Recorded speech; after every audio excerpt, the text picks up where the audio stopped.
In 1989, Soviet scientists lowered a microphone into the ground. They drilled for 10 years through rocks 2 billion years old. At a depth of 12 kilometers, this microphone recorded a strange sound. What they heard made the supervisors turn off all equipment immediately. They sealed the well with a steel lid and never opened it again. Today, this lid rusts in the middle of the Murmansk tundra, forgotten and abandoned. Beneath it is the deepest hole that man has ever drilled into the planet. We sent probes to Mars and photographed a black hole in the galaxy. We know the far side of the moon down to the meter, but we know almost nothing about what's beneath our feet. The planet we live on is just a thin, cooled crust. Today we will journey downwards, from the surface to the furthest point. Each subsequent hole will be geometrically deeper than the last. In the finale, you will hear that very recording from the Kola borehole. No one has yet fully explained what exactly can be heard on it.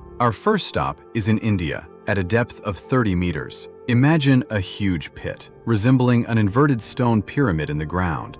Its walls are covered with 3,500 geometric steps, laid so tightly that it hurts the eyes to look at them. This well was built in the 6th century by ancient Indian masters, 900 years before Europe learned such masonry. In this region, summer temperatures reach 50 degrees. Water from a regular well would evaporate in just a week, but at a depth of 30 meters, it remained cool all year round. The well is as deep as 5 giraffes standing on top of each other. On our way down, this is only the very first step, but there's a strange thing locals don't tell tourists about. You can only descend on one specific side of the staircase. If you choose another route, you'll never return the same way. Legend has it that demons built the well in one night to confuse anyone who descended and never let them out. Archaeologists scoff at this, but they follow well-trodden paths. We descend deeper, 52 meters, into the Siberian tundra. In 2014, helicopter pilots were flying over Yamal. Below, they noticed a perfectly round black hole in the middle of the snowy plain.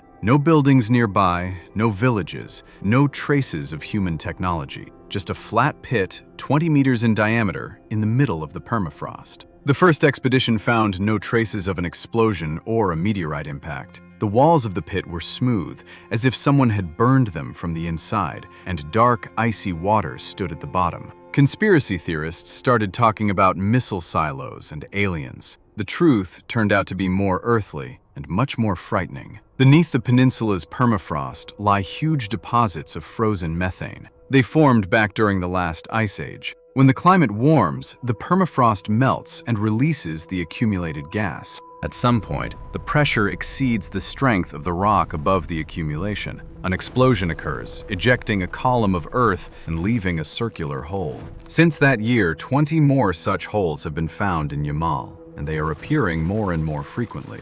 Billions of tons of gas are trapped beneath Siberia, looking for a way out, and no one knows where the next hole will appear. We descend deeper, 112 meters, into the Yemeni desert. From the flat, sandy landscape, a black, round chasm suddenly emerges. 30 meters in diameter, 112 meters deep, with sheer walls. Locals call this hole the Well of Hell and avoid it. They believe that ancient evil spirits and demons are trapped inside. It is believed that anyone who stands at the edge for too long starts to hear voices, and a smell comes from the hole that is impossible to forget. That birds flying over the well fall dead right into it. Until 2021, no one dared to descend into it. But then a team of brave Omani speleologists went down there. They descended on ropes into the darkness and turned on their flashlights. What they saw at the bottom, no one on the team expected. There were no demons, spirits, or monsters down there at all. Instead, at a depth of 90 meters, real waterfalls flowed from the walls, and stalactites as tall as a 5-story building hung from the ceiling. It was a natural cave that had been unknown for 1,000 years because everyone was afraid to look inside. And what about the smell and the dead birds at the bottom? At the bottom, thousands of skeletons of snakes, lizards, and fallen birds were found. Organic matter had been decaying for centuries in a closed space without ventilation. The stench was truly unbearable for any living person. Locals had avoided the planet's most beautiful underground lake for 1,000 years. We descend deeper, 525 meters into the Akushan tundra. In the 1950s, Soviet geologists were looking for diamonds here and found them in huge quantities. In Yakutia, winter temperatures dropped to minus 56 degrees. To dig through the rock, the ground had to be heated with jet engines. Ordinary dynamite simply didn't work in the permafrost. Over 44 years, diamonds worth tens of billions of dollars were extracted. They dug such a large hole that today it is visible from space. Its surface diameter is exactly 1,200 meters. The depth of the quarry is 525 meters straight down. Almost any skyscraper in the world could completely fit into this crater. But the most terrifying thing about this quarry is not its gigantic size. In 2004, authorities banned helicopters from flying over it. The quarry is so deep that the air inside heats up differently than outside. Warm air rises from the depths at a very high speed. Outside, it meets the icy Siberian air above the tundra. And at a height above the quarry, a powerful upward vortex forms. There are stories about helicopters that this vortex pulled down. There is no documentary evidence, but the flight ban is still in effect. Someone once decided to play it safe from a very real danger. We descend deeper, 2,212 meters, into the mountains of Abkhazia. Before this, we talked about pits that you can look into from above, about sinkholes that are perfectly visible from a flying helicopter, about quarries where heavy machinery operates and rock is extracted. All of that was left far behind on the previous descent levels. The entrance to the next place looks completely different from everything before it. An ordinary crack in the earth, 3 by 4 meters, smaller than a parking space, was accidentally discovered in the 1960s by Soviet speleologists. They descended 115 meters and decided there was nothing further.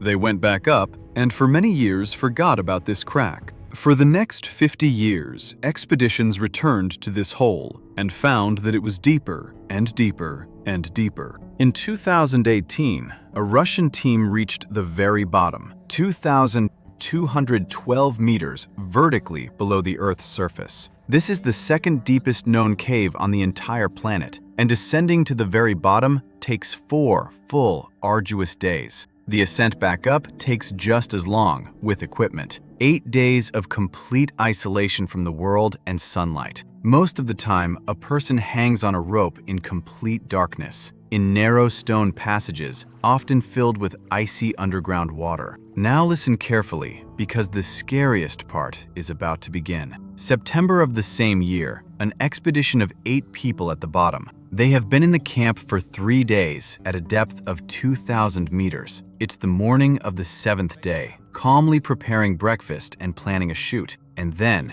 an urgent, alarming message comes over the radio from above. Up above, a heavy downpour with thunder and wind has been going on for an hour. For an ordinary person, rain on the street is just an inconvenience. For a person 2 kilometers underground, it's a death sentence. Water will rush down the same passages that you need to ascend. Tunnels that you crawled through dry will be flooded to the ceiling. The team had a few hours head start before the flood arrived. 8 people began an emergency ascent, racing against the rising water, without food, without sleep, in full heavy gear, through icy passages. The water reached their waist, then their chest, then their neck.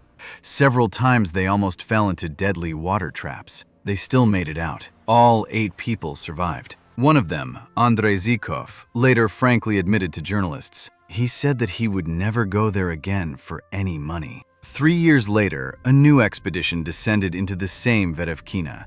At a depth of 1,100 meters, they stumbled upon a person. He was hanging from a rope, long dead and frozen in the dark. His name was Sergei Kozyev. He had gone missing a year earlier. He went down alone, without a partner, with incomplete equipment. He reached 1,100 meters and simply couldn't go any further, and he couldn't get back up either. He died of hypothermia, hanging on a rope in complete darkness, where no one could come to his aid in time. His body was then brought to the surface for almost a whole week. The Veryovkina cave does not forgive mistakes and does not let its victims go. And this is not even the deepest place on our list. We descend deeper to 11,034 meters into the Pacific Ocean, All our previous ladder fits into one point of the ocean, the Mariana Trench, the deepest place in the world's ocean. If Mount Everest were placed entirely at the bottom of the trench, there would still be 2 kilometers from its summit to the surface. At the bottom,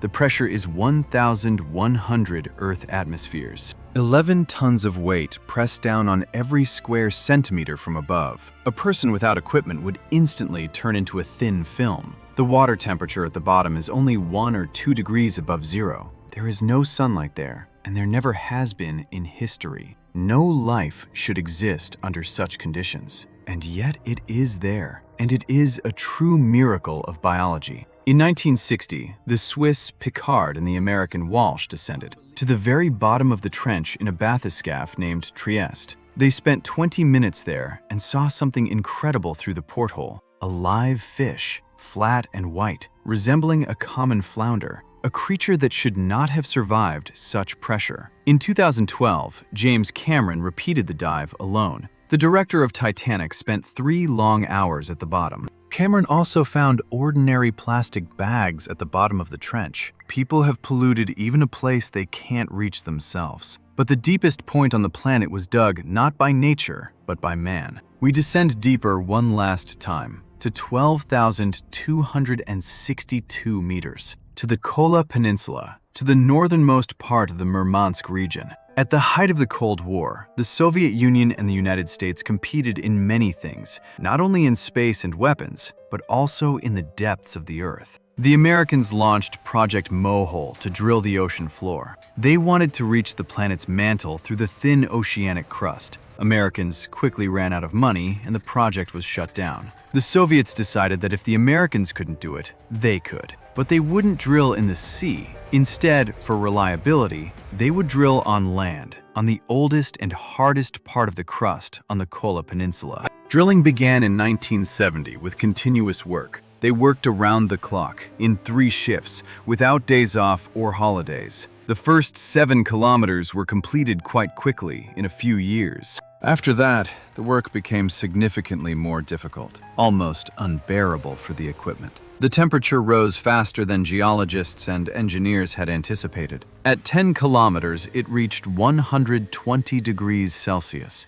The rock became plastic, resembling thick, hot tar. Drill bits made of the best steel melted and failed. In 1989, the well reached its maximum depth, 12,262 meters below the Earth's surface. At the bottom, the temperature was 180 degrees, twice as high as expected. And this is where something happened that later became legendary. According to one version, scientists lowered a heat-resistant microphone to the bottom to record seismic noise and rock movements at such a depth. The microphone recorded something completely unexplainable. On this recording, which was later broadcast on Western radio stations, sounds were heard, very similar to human screams and moans. Not one voice, but a whole chorus of many suffering people. Hundreds of voices, groaning somewhere deep within our planet. It was said that the project leaders were completely horrified, that a priest specially came to consecrate the cursed well,